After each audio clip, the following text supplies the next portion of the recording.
لیکن یہ کہ اس وقت جو عالم عرب پر صورتحال پیدا ہو گئی اس میں ہمیں کیا کرنا چاہیے، پاکستان کے جو حالات ہیں ان میں کیا مشورے ہیں، اب میں ان چیزوں کے بارے میں آپ سے چند باتیں عرض کروں گا۔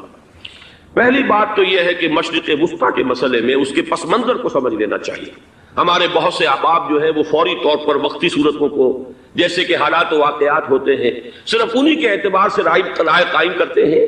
چیزوں کا پس منظر جو ہے نگاہوں کے سامنے رہنا چاہیے۔ اس صدی کا ایک مختصر سا نقشہ ذہن میں رکھیے۔ یہ 20ویں صدی کے آغاز کے وقت، جسے ہم پورا کہتے ہیں مڈل ایسٹ، بلکہ صرف مڈل ایسٹ نہیں، پورا شمالی افریقہ سلطنت عثمانیہ کا حصہ تھا، خلافت عثمانیہ۔ لیبیا، الجزائر، مصر، پورا حجاز، یمن، پورا عراق، شام، اور یہ شام ہی کے حصے ہیں در حقیقت، اردن اور لبنان، یہ سب، یہ شام عرب، عراق عرب، یہ پورا علاقہ خلافت عثمانیہ یہ اس کا حصہ تھا۔ پہلی جنگ عظیم میں انگریزوں نے عربوں کو بغاوت پر آمادہ کیا، غداری پر آمادہ کیا، انہوں نے خلافت عثمانیہ کے خلاف بغاوت کی، بیج بوئے ان کے دلوں کے اندر نفرت کے، ابھارا انہیں کہ تم ترکوں کے غلام کیوں ہو، تمہیں خود حاکم ہونا چاہیے، تم کھڑے ہو جاؤ، ہم مدد کریں گے، تم بغاوت کرو، تم ان ترکوں کے خلاف ہماری مدد کرو، ہم تمہیں آزاد کر دیں گے، تم اپنے پاؤں پر خود کھڑے ہو جانا۔ یہ بہت ہی ہمارے لیے دردناک المیہ ہے اس پہلی جنگ عظیم کا۔ کرنل لارنس جیسا شخص، برطانوی استعمار، اور اس کے نتیجے میں عربوں نے بغاوت کی۔ اور اس قدر دردناک بات آپ کو بتا رہا ہوں، میں پہلی مرتبہ جب سن 62 میں حج کے لیے گیا مدینہ منورہ میں، ابھی وہ ریل کے انجن کھڑے ہوئے تھے۔ یہ ترکی کے زمانے میں، سلطنت عثمانیہ کے زمانے میں بغداد سے مدینے تک ریلوے لائن تھی۔ یہ پورا ایک عالم سلطنت عثمانیہ، صرف سلطنت نہیں، خلافت عثمانیہ، پوری ٹرینیں جو ہے ترکوں کی اڑائی گئی، ہزاروں ترکوں کو شہید کیا گیا، یہاں تک کہ صحن حرم میں شہید کیے گئے سینکڑوں ترک۔ یہ جرم تھوڑے نہیں ہے، معمولی نہیں۔ آج جس کی سزا مل رہی ہے، معلوم ہونا چاہیے کہ وہ جرائم کون کون سے تھے۔ اب بھی جو لوگ گئے ہیں انہوں نے دیکھا ہوگا، ترکی کا قلعہ موجود ہے اوپر پہاڑی کے اوپر، حرم کا جو سب سے بڑا دروازہ ہے باب ملک عبد العزیز، اس کے سامنے ایک لائبریری ہوتی تھی، اب تو غالباً وہ بھی گرا دی گئی ہے، اس کے پیچھے پہاڑی پر ترکوں کا قلعہ ہے پرانا، اس پر توپیں موجود تھیں۔ جب بغاوت ہوئی ہے، جو حرم میں آئے ہوئے تھے ترک فوجی، ظاہر بات ہے نہتے، وہ تو نماز پڑھنے آئے ہوئے تھے، ان کو وہاں ذبح کیا گیا ہے۔ اور ترکوں نے اپنی توپیں استعمال نہیں کی کہ کہیں بیت اللہ کو کوئی اذن نہ پہنچ جائے۔ بہرحال یہ غداری ہوئی ہے پہلی جنگ عظیم کے دوران، اور نہ صرف ترکوں پہ، عربوں نے کی ہے۔ جیسا کہ میں نے کہا تھا، دو ہیں سب سے بڑے مجرم روئے ارضی کے اوپر امت مسلمہ کے طبقات۔ ہمارا پنجابی سپاہی بھی جا کر انگریزوں کی مدد کر کے ایلن بی کو قبضہ جو لے کر دیا بغداد کا، اس میں ہمارے مسلمان پنجابی سپاہی بھی شامل تھے۔ یہ خون چکاں باب ہے ہماری تاریخ کا اس صدی کا۔ لیکن اس کے بعد سلطنت عثمانیہ کے ٹکڑے ہو گئے، چیچڑے ہو گئے۔ ایک انگریز نے لکھا ہے یہ جملہ، ذہن میں گجا ہوا جملہ، کہ تاریخ میں یہ بات ثبت ہو جائے گی کہ ایک انگریز نے اس سلطنت کے ٹکڑے کر دیے کہ جو عمر فاروق نے قائم کی تھی رضی اللہ تعالیٰ عنہ۔ یہ پورا عالم، یہ تمام علاقہ کس نے فتح کیا گیا؟ یہ بات ہاتھ بدل گئے تھے، پھر ترک آ گئے، خلافت عثمانیوں کے پاس چلی گئی، لیکن یہ سلطنت تو حضرت عمر رضی اللہ تعالیٰ عنہ کے زمانے سے چلی آ رہی تھی۔ اس کو ایک انگریز کرنل نے، اور اس نے بغاوت میں آمادہ کر کے عربوں کو اور ترکوں کے پیٹھ میں چھرا گھپوا کر ان کے ذریعے سے اور ٹکڑے کر دیے۔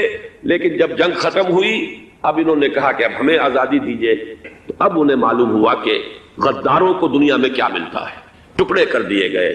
یہ حصہ عراق یہ انگریز کے پاس رہے گا، شام کا یہ علاقہ یہ فرانسیسیوں کے پاس رہے گا، مصر پر انگریزوں کا تسلط رہے گا، لیبیا اطالویوں کے پاس رہے گا، لے دے کر یہ جو علاقہ تھا حجاز، کیونکہ وہاں کچھ تھا ہی نہیں، بوادن غیر ذی زرع، یہ عربوں کے پاس چھوڑ دیا گیا۔ اس وقت جو بادشاہ ہیں شاہ حسین اردن کے، ان کے دادا سب سے بڑے غدار وہی تھے، لہذا ان کو اس علاقے کی بادشاہت دے دی گئی۔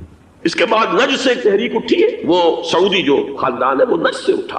نجد میں اس وقت کچھ بھی نہیں تھا، وہ تو صرف ریت کے تودے تھے اور کچھ بھی نہیں، لہذا ادھر کسی استعماری قوت کو دیکھنے کی ضرورت ہی نہیں تھی۔ وہ تو بعد میں تیل برآمد ہوا اور اس کی حیثیت ہو گئی، اور یہ امارات کا علاقہ جو ہے اس کی دنیا میں اب گویا کہ یوں سمجھیے کہ جو سب سے زیادہ اہم علاقے ہو سکتے ہیں روئے ارضی کے نقشے پر، ان میں سے ایک وہ ہو گیا۔ لیکن یہ اس وقت کی بات میں کر رہا ہوں، کوئی حیثیت نہیں تھی، لہذا اس کو چھوڑ دیا گیا۔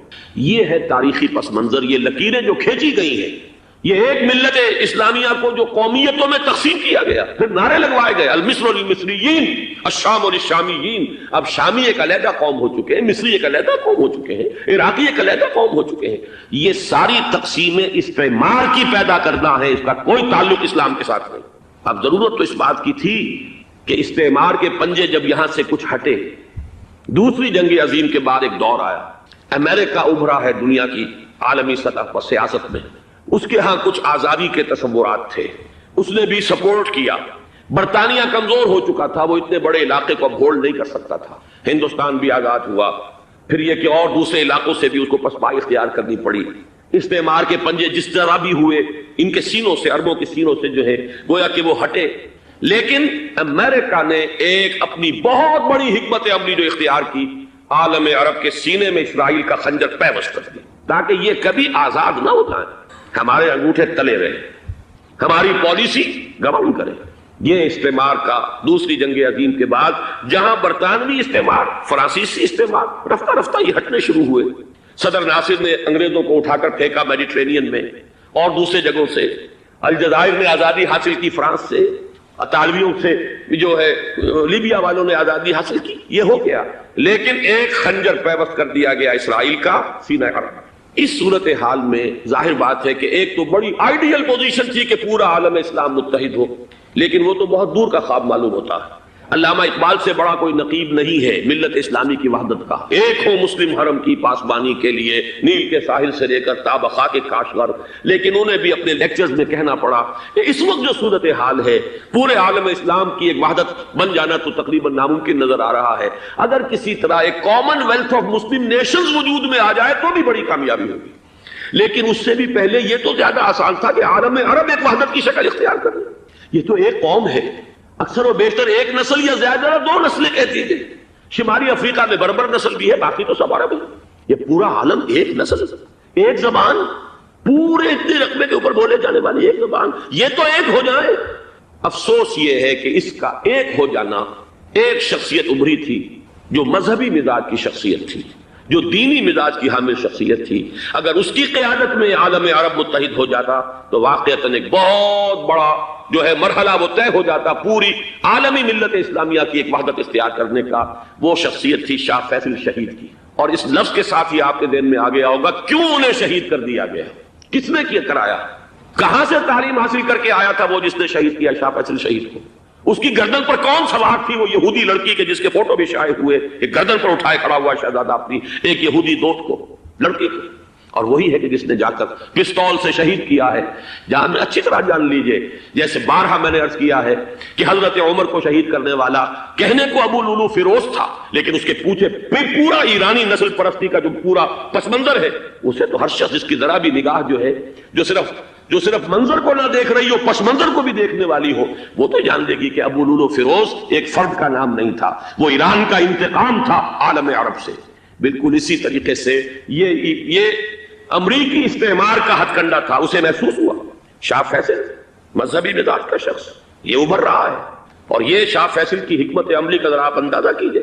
لاہور میں سمٹ کانفرنس ہوئی، اس میں وہ آئے، سب سے ٹاورنگ پرسنالٹی پورے اس وقت عالم اسلام کے اندر شاہ فیصل کی تھی، اور وہ گویا کہ ایک بہت ہی جس کو کہا جائے کہ ایک بہت ایلڈرلی، ایک بزرگانہ ایک شخصیت جو ہے، اور انہوں نے اپنی دولت کے دروازے، عرب میں وہ مشہور تھے کہ نہایت خسیس اور بخیل انسان ہے، اس لیے کہ وہاں وہ خرچ کرتے تھے حساب کتاب کے ساتھ، لیکن ان کے خزانے کھلے ہوئے تھے عالم اسلام کے لیے، ادھر بھی مدد ہے، ادھر بھی مدد ہے، ادھر بھی کام ہو رہا ہے، ادھر بھی کام ہو رہا ہے۔ پھر انہوں نے تیل کا ہتھیار استعمال کر کے ایک دفعہ امریکہ کو دن میں تارے دکھا دیے تھے، لہذا ان کا ہٹایا جانا سین سے یہ امریکی استعمار کے لیے لازم تھا۔ اب لے دے کر رہ گئے کون؟ سیکولر مزاج کے لوگ۔ پہلی اٹیمپٹ جمال عبد الناصر نے کی، ناکام ہو گیا۔ قذافی صاحب نے کوشش کی کہ وہ ان کی جانشینی حاصل کر لے، ناکام ہو گیا۔ اب ایک تیسری شخصیت صدام حسین کی، ملحد ہے، اسلام سے کوئی سروکار نہیں، باس کا فلسفہ سیکولرزم پلس عرب نیشنلزم، یہ اصول ہے، لیکن یہ ہے کہ یہ شخصیت ابو بکر ایسی آئی ہے کہ اس سے اس وقت یہ جان لیجئے، میں امریکہ میں بھی عربوں سے مل کر آیا ہوں، سعودی عرب میں بھی اب میں وہ دیکھ آیا ہوں، نوجوان نسل جو ہے عربوں کی، پورا جو دوسرے عرب ممالک ہیں جہاں پر کہ مذہب کا اتنا چرچا ہی نہیں ہے، پورا فلسطینی عرب، جارڈن کے عرب، شامی عرب عوام وہ سب کے سب صدام کے پیچھے ہیں، اس لیے کہ انہیں نظر آ رہا ہے کہ ایک شخص پھر ایسا پیدا ہو کر سامنے آ گیا ہے جو شاید عالم عرب کو پھر یونائٹ کر لے، اور یہ ہے اصل وہ شے کہ جو امریکہ کے لیے کسی صورت میں قابل قبول نہیں۔ دولت کے یہ ذخائر، خلیج کی یہ دولت، سیال سونا اور اس کے ذخیرے، اور یہ کسی طریقے سے یہ امریکہ کے زیر اثر نہ رہے، یہ ہے وہ شے جو اسے برداشت نہیں ہے۔ وہ کوئی اربوں کی محبت میں نہیں آیا 2.5 لاکھ فوج لے کر، وہ کوئی شاہی عرب جو خاندان ہے سعودی، اس سے اس کی کوئی دلچسپی نہیں ہے، کوئی پتہ نہیں کہ وہ خود ان کو ہٹا دے اور وہاں پر کوئی جمہوری ڈھانچہ جو ہے وہاں پہ کھڑا کروا دے خود امریکہ۔ اس لیے کہ سعودی عرب میں دیکھ آیا ہوں حالات، اگرچہ ظاہر بات ہے کہ زیادہ گہرائی میں تو وہاں جانے کا موقع ہی نہیں ہوتا، بہت ہی مستبد حکومت ہے، لیکن صاف نظر آ رہا ہے کہ اس وقت دونوں طبقے نوجوانوں کے جو ہے وہ شاہی خاندان کے شدید خلاف ہو چکے ہیں۔ جو وہاں پر جدید مثقف طبقہ ہے، جدید تعلیم یافتہ، جو باہر پڑھ کر آیا ہے امریکہ میں اور کہیں اور وہ کثیر تعداد میں، وہ صاف سوال کر رہے ہیں کہ یہ بلینز اور بلینز آف ڈالرز کے جو ہمارا خرچہ آتا تھا، ہمارے ہتھیاروں کے آرڈر جاتے تھے، وہ کہاں گئے؟ کل 65,000 فوج، اور عرب کے پاس، سعودی عرب کے پاس اتنے ٹینک بھی نہیں ہیں جتنے کہ یمن جیسے غریب ملک کے پاس، تو ہمارا روپیہ یہ گیا کہاں؟ یہ ایک سوال ہے جو ہر شخص کے ذہن کے سامنے ہے۔ اب ہمیں اپنے معاملات کو خود سنبھالنا ہوگا۔ اسی طریقے سے جو مذہبی طبقہ ہے، اور وہاں ہے بڑی تعداد میں مذہبی طبقہ نوجوان جن میں بڑا جذبہ ہے، اور ان کا وہ جوش جہاد انہیں جہاد افغانستان تک لے کر آیا ہے۔ سینکڑوں عرب نوجوان یہاں جو ہے شہید ہوئے، اپنے ملک میں تو انہیں بولنے کی بھی کوئی امکان نہیں ہے، لیکن یہاں وہ جذبہ جو اندر اندر پروان چڑھ رہا ہے، وہ جذبہ انہیں لایا ہے، اور افغانستان کی سنگلاخ وادیوں کے اندر انہوں نے جام شہادت نوش کیا ہے۔ وہ طبقہ بھی شدید مخالف ہو چکا ہے کہ انہوں نے امریکیوں کو بلا کر، ان میں یہودی بھی ہیں، عیسائی تو ہے ہی ہے، یہودی ہیں، یہودی عورتیں ہیں، جو کچھ اب وہاں بے حیائی اور بے پردگی کے مناظر نظر آ رہے ہیں۔ یہ سرزمین عرب، میں نے امریکہ میں تقریر سنی ہے اسنا کے جو فائنل ان کا ایک سیشن تھا، اسلامک سوسائٹی آف نارتھ امریکہ، جس میں میں مدعو کیا گیا تھا، اور اسی لیے میں نے یہ سفر کیا تھا۔ ایک نوجوان نے جو تقریر وہاں پر کی ہے، واقعہ یہ ہے کہ میں حیران رہ گیا اس کی جرأت کا۔ اس نے کہا کہ حضور نے فرمایا تھا کہ جزیرہ نما عرب میں 2 دین جمع نہیں ہو سکتے، اور آج شاہی خاندان کی صرف اپنی حکومت کو بچانے کے لیے امریکیوں کو اتنی بڑی تعداد میں بلا لیا گیا ہے، جن میں موبائل چرچ بھی ہیں، موبائل سینیگوگز ہیں، یہودی مرد اور عورتیں جو ہے دندناتے پھر رہے ہیں آج عرب کی سرزمین پر۔ لہذا جو مذہبی طبقہ ہے وہ اس پر شدید رد عمل جو ہے اس کے اندر پایا جاتا ہے۔ یہ حالات ہیں جو میں آپ کے سامنے چاہتا تھا کہ رکھ دوں۔ یہ وہ شامت اعمال ہے۔ ایک طرف یہ کہ وہ شخصیت جو ہے صدام حسین کی، وہ کوئی پسندیدہ شخصیت نہیں، لیکن یہ کہ اس شخصیت کو تقویت دینے والے بھی تو یہی لوگ تھے۔ انہیں خطرہ تھا ایران کے انقلاب سے کہ کہیں اسی قسم کا کوئی انقلاب ہمارے ہاں نہ آ جائے، لہذا انقلاب ایران کو ایکسپورٹ نہ ہونے دے، اس لیے انہوں نے اسی صدام حسین کو بلینز اور بلینز آف ڈالرز کی مدد دی۔ آج وہی ہے، عربی کی تو ایک کہاوت بھی ہے، سمن کلبک یا کو، اپنے کتے کو کھلا پلا کے موٹا کرو، کسی روز تمہیں کو کاٹے گا۔ آج وہ تو انہیں کاٹ رہا، لیکن یہ کہ اس کا جو علاج تجویز ہوا ہے وہ انتہائی خوفناک ہے۔ 2.5 لاکھ امریکی وہ استعمار کے پنجے جو بمشکل عالم عرب کے سینے سے جو گڑے ہوئے تھے اس استعمار نے، مشکل ہٹے تھے کہ ایک دم اب وہاں پر خبریں آ رہی ہیں، فرانسیسی بھی آ رہے ہیں، برطانوی بھی آ رہے ہیں، کہاں کہاں سے فوجیں آ رہی ہیں، اور وہاں پر 2.5 لاکھ تو صرف امریکن آرمی کا، اس میں تقریباً 1.5 لاکھ تو پہنچ چکی، اور جو بھی ہوگا وہاں پر جیسا کہ میں نے عرض کیا ہے اس قدر خوفناک سین ہے۔ میں نے بہت سے حضرات واقف ہوں گے، کئی مرتبہ میں نے حوالہ دیا ہے مولانا سید حامد میاں رحمہ اللہ کا، انہوں نے ایک دفعہ مجھے بتایا تھا کہ احادیث میں جو قرب قیامت کے حالات و واقعات کی پیشن گوئیاں ہیں، ان میں یہ ہے کہ وہ جو آخری جنگ ہونی ہے جو کہ دجال کے خلاف ہوگی مسلمانوں کی، اور جس میں کہ حضرت مسیح علیہ السلام کا نزول ہوگا، جس کے سلسلے میں اس سے پہلے ایک جنگ ہوگی بہت خوفناک، بہت خوفناک۔ اور عجیب الفاظ ان کے یہ تھے کہ اس میں ایک طرف مسلمان اور عیسائی اور یہودی تینوں ہوں گے۔ یہ بات سمجھ میں نہیں آتی تھی کہ مسلمان اور یہودی ایک جگہ کیسے جمع ہو سکتے ہیں۔ آج وہ نقشہ نظر آ گیا ہے۔ آج اسرائیل، امریکہ، سعودی عرب اب یہ ایک ہے، بلکہ چلتے آئیے مصر، اسرائیل، سعودی عرب اور جو بھی ان کے حواری ہیں وہ سب ایک صف میں کھڑے ہیں، اور ان کے اوپر سیادت کس کی ہے؟ امریکہ کی۔ وہ نقشہ آ گیا ہے۔ اور اس جنگ کے سلسلے میں مولانا حامد میاں رحمہ اللہ نے مجھے بتایا تھا کہ حدیث میں الفاظ آئے ہیں، اتنے لوگ ہلاک ہوں گے، اتنے لوگ ہلاک ہوں گے، اتنے لوگ ہلاک ہوں گے کہ ایک پرندہ سینکڑوں میل تک اڑتا ہوا چلا جائے گا اور اسے سوائے لاشوں کے اور کچھ نظر نہیں۔ یہ نقشہ خاکم بدہن تلا ہوا ہے، کھڑا ہوا ہے۔ جو بھی ہوگا کیمیاوی جنگ، کیمیاوی وارفیئر، کیمیکل وارفیئر، اور پھر ایٹمک وارفیئر، جس کی کھلی دھمکیاں دی جا سکتی۔ کبھی کوریا کے بارے میں اندیشہ تھا کہ یہ درندے خدا کی دھرتی کو، کوریا کی غریب بستی کو ناگاساکی بنا کے چھوڑیں گے، ہیروشیما بنا کے چھوڑیں گے۔ آج وہ صورتحال جو ہے عالم عرب پر، heart of the Arab land, اس پر یہ صورتحال بالکل تلی کھڑی ہے۔ اس میں ہمیں کیا کرنا چاہیے؟ میں نے یہ چاہا کہ پورا پس منظر آپ کے سامنے ہو، صرف وقتی سا کوئی ایک نعرہ، وقتی سی کوئی ایک خبر، اس کے حوالے سے ایک جذبات کا معاملہ، پورا ایک پس منظر سامنے رکھیے۔ اب وہ آپ کو شاید میری باتیں جو ہے وہ سمجھ میں آ جائیں۔ نمبر ایک، ہمیں کسی صورت اس جنگ میں امریکہ کے گھڑے کی مچھلی نہیں بننا چاہیے۔ امریکہ اسلام کے تحفظ کے لیے نہیں آیا، امریکہ حرمین کی حفاظت کے لیے نہیں آیا، امریکہ اپنے مفادات، عالمی مفادات کے تحفظ کے لیے آیا، اور زیادہ سے زیادہ آپ کہہ سکتے ہیں کہ وہ سعودی شاہی خاندان کی حفاظت کے لیے آیا۔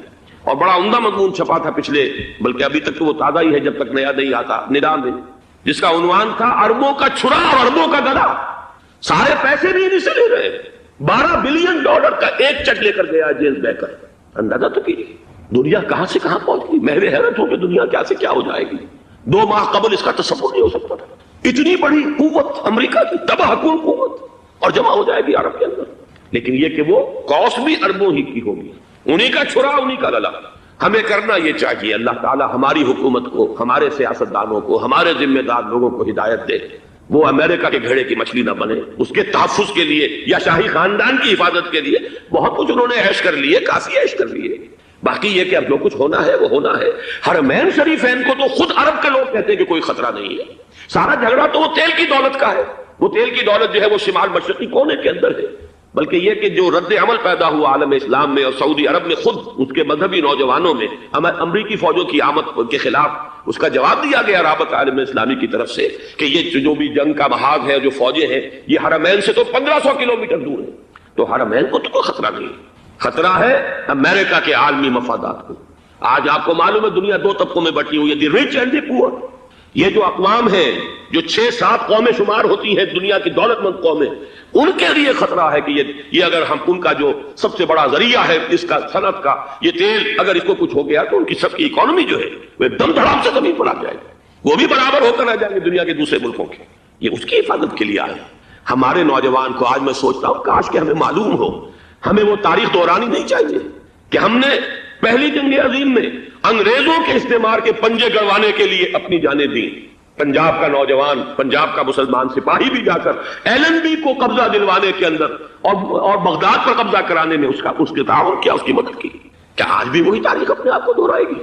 آج ہمارا فوجی جائے گا وہاں پر امریکہ کے تحفظ کے لیے، اس کے مفادات کے تحفظ کے لیے۔ پہلی بات یہ کہ یہ ہرگز نہیں ہونا چاہیے۔ ہونا کیا چاہیے؟ پہلی کوشش یہ ہو کہ یہ بین الاسلامی معاملہ بنے، مسلمان امت آئے، امریکی فوجیں جائیں، فرانسیسی جائیں، برطانوی جائیں۔ ہاں اس صورت میں میں کہتا ہوں پاکستان کا ایک ایک بچہ وہاں جائے اور اپنی جان قربان کر دے، اس لیے کہ یہ قرآن کا حکم ہے۔ وَإِن طَائِفَتَانِ مِنَ الْمُؤْمِنِينَ اقْتَتَلُوا فَأَصْلِحُوا بَيْنَهُمَا فَإِن بَغَتْ إِحْدَاهُمَا عَلَى الْأُخْرَى فَقَاتِلُوا الَّتِي تَبْغِي حَتَّى تَفِيءَ إِلَىٰ أَمْرِ اللَّهِ فَإِن فَاءَتْ فَأَصْلِحُوا بَيْنَهُمَا بِالْعَدْلِ وَأَقْسِطُوا إِنَّ اللَّهَ يُحِبُّ الْمُقْسِطِينَ۔ امت مسلمہ کو حکم دیا گیا ہے اگر مسلمانوں کے 2 گروہ لڑ پڑے تو تم صلح کراؤ، اور اگر ایک فریق زیادتی پر تلا رہے، اڑا رہے، تو اب سب مل کر اس سے جنگ کرو یہاں تک کہ اسے اللہ کے حکم کے آگے جھکا دو۔ پھر اگر وہ اللہ کا حکم مان لے، صلح پر آ جائے، تو پھر عدل و قسط کے ساتھ ان کے درمیان صلح کرا دو۔ یہ ہمیں حکم ہے، مسلمانوں کو حکم ہے۔ لیکن یہ کہ یہ امریکی آ رہے ہیں اور امریکی استعمار اور امریکی مفادات، اور اس کے لیے جو ہے پاکستان کا مسلمان سپاہی بھی جائے، میرے نزدیک کی کسی صورت میں صحیح نہیں۔ مطالبہ بھی ہو رہا ہے، آج ہی غالباً ایک انٹرویو آیا ہے، شاہ حسین کے بھائی جو ہیں حسن بن طلال، انہوں نے بھی یہی کہا ہے کہ اس کو مسلمانوں کو آپس میں اس معاملے کو طے کرنا چاہیے، اس قضیے کو، امریکی فوجوں کو یہاں سے فوراً واپس جانا چاہیے۔ اور یہی بات میں یقیناً تائید کروں گا، تحسین کروں گا، یہی موقف ایران کا۔ ایران عراق کے خلاف جو UN کے سینکشنز ہیں، کہتا ہے ہم اس کی پابندی کریں گے، لیکن امریکہ کو یہاں سے نکلنا چاہیے۔ یہ مسلمانوں کا اپنا معاملہ ہے، وہ آپس میں طے کریں۔ پاکستان کو بھی یہی موقف اختیار کرنا چاہیے پوری قوت کے ساتھ۔ اس میں کوئی بھی اگر کمزوری ہو رہی ہے تو در حقیقت یہ گویا کہ ہم امریکی استعمار کے ہاتھ میں اس کا آلہ کار بن کر، کھلونا بن کر استعمال ہو رہے ہیں، جو کہ ہمیں کسی صورت میں نہیں کرنا چاہیے۔ اگر یہ بھی ناکافی ہو تو دوسرا ایک اور مسئلے کا حل موجود ہے اس سے براڈر سطح پر، کہ غیر جانبدار ممالک اگر کوئی ہے ان کو بھی اس قضیے کے اندر شامل کیا جائے۔ ایک تحریک تھی کسی زمانے میں، کافی بڑی تھی، لیکن یہ کہ وہ بھی اگر اس کے اندر شامل ہو جائیں۔ لیکن رشیا یہ تو ظاہر بات ہے سپر پاورز ہیں، ان کے مفادات ہیں، عالمی اور گلوبل مفادات ہیں، لہذا اول تو یہ ہونا چاہیے کہ بین الاسلامی معاملہ بنا کر اس صورت میں جیسا کہ میں نے عرض کیا ہماری پوری فوج بھی جائے اللہ پر توکل کر کے، پاکستان کا محافظ اللہ ہوگا، اگر اللہ کے ایک حکم کے اوپر عمل کرتے ہوئے مسلمان یہاں سے جائیں اور جا کر وہاں پر جو ہے اپنی جانیں دینے کو تیار ہو جائیں۔ لیکن اگر یہ اس میں بھی کافی نہ ہو تو جو بھی غیر جانبدار ممالک ہیں ان کو بھی اس معاملے کے اندر شریک کیا جا سکتا ہے۔ بدرجہ آخر اگر پاکستانی فوج جائے وہ صرف حرمین شریفین کے گرد و نواح میں ان کو ڈپلوائے کیا جانا چاہیے۔ اگر خدا نہ خواستہ وہاں پر کوئی آنچ آنے کی شکل پیدا ہو جائے تو اس کی اے ارض پاک تیری حرمت پہ کٹ مرے ہم، اس کے لیے مسلمانوں کو تیار رہنا چاہیے، اس لیے کہ بہرحال جہاں تک ارض پاک کی حرمت کا تعلق ہے وہ ہمارے ایمان کا جز ہے۔ باقی برطانوی مفادات، امریکی مفادات، صنعتی ممالک کے مفادات یا کسی شاہی خاندان کے مفادات، یہ شاہی خاندان یہ تو گرتی ہوئی دیواریں ہیں، جانا ہے آج نہیں تو کل، لیکن یہ کہ اصل معاملہ ہے امت کا، اصل معاملہ ہے امت مسلمہ کا، اصل معاملہ ہے حرمین شریفین کا، لہذا ان دونوں چیزوں کو لازماً گڑبڑ نہ کریں۔ آپ حضرات کے علم میں ہے کہ اس سے پہلے ایران کی طرف سے بار بار مطالبہ ہوا کہ حرمین کو بین الاسلامی کنٹرول میں دے دیا جائے اور سعودی عرب کا اس کے اوپر سے جو انتظامی عمل دخل ختم کر دیا جائے۔ میں نے کبھی تائید نہیں کی، اس لیے نہیں کی کہ میرا مشاہدہ ہے، میں گیا ہوں بارہا، سعودی عرب کی حکومت نے چاہے خود بھی بڑے بڑے محل بنائے ہیں لیکن حرمین کی خدمت کے اندر بھی کوئی کمی نہیں کی، اس پر انہوں نے اربوں ڈالر اس پر بھی خرچ کیا ہے، اس کے اوپر انہوں نے اس حج کے انتظامات پر پوری حکومت جو ہے وہ اپنے آپ کو لگائے رکھتی ہے، لہذا اس اعتبار سے کوئی کمی کی بات نہیں وہاں پر آئی کہ جس کے لیے ضرورت ہو کہ ان کا عمل دخل